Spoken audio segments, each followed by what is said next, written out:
আপনার যত ঋণ আছে ইনশাআল্লাহ আল্লাহ পাক শোধ করে দিবে। বিশ্বাস করলেন না?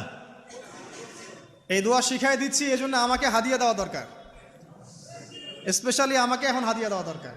একটা গুরুত্বপূর্ণ দোয়া শিখাই দিচ্ছি।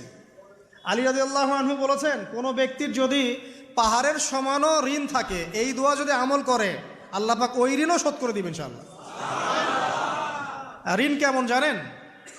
ওই যে এখন মানুষ ঋণ নিচ্ছে 1 কোটি টাকা ব্যাংক থেকে, 2 কোটি টাকা ব্যাংক থেকে, হ্যাঁ, কত বছর, 10 বছরের জন্য, 20 বছরের জন্য বাড়ি করছে, তাই না? তার ধারণা এমন যে সে মারা গেলে তার ঋণটা কেউ না কেউ শোধ করে দিবেই দিবে, তাই তো?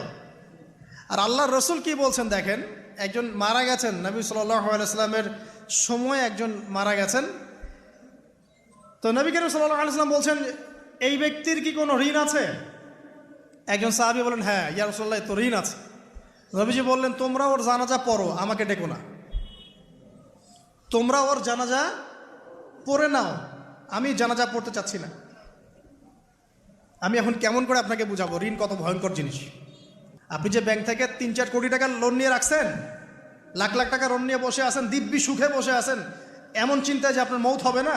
আর নবী সাল্লাল্লাহু আলাইহি ওয়াসাল্লাম সময়ে একজন মারা যাচ্ছেন, তিনি বলছেন তোমরা জানাজা পড়ে নাও, আমি জানাজা পড়তে চাচ্ছি না।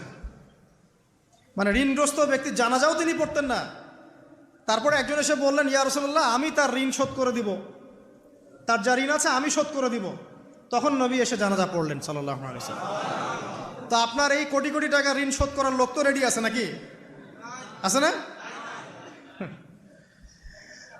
সমস্যা নেই, আপনার জানাজা পড়া হবে। কারণ হুজুরকে আপনি 5,000 টাকা দিবেন, হুজুর জানাজা পড়াই দিবে, কোনো সমস্যা নেই।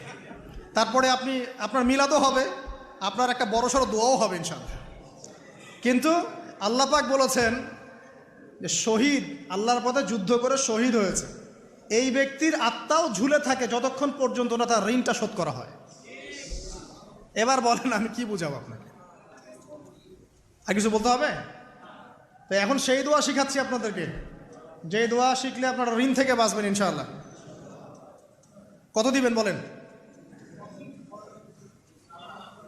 আচ্ছা, হ্যাঁ, এই তো শুকরিয়া। দোয়া করবেন যেন আল্লাহ পাকের দিনটাকে আল্লাহর জমিনে প্রতিষ্ঠা করতে পারি। আমার সাথে বলেন, দোয়াটা হচ্ছে আল্লাহুম্মা ইকফিনি বিহালালিকা আন হারামিকা ওয়া আগনিনি বিফদলিকা আম্মান সিওয়াকা। এই দোয়াটা ছোট না, এটা মুখস্থ করবেন, সেজদায় পড়বেন, নামাজের সেজদায় পড়বেন।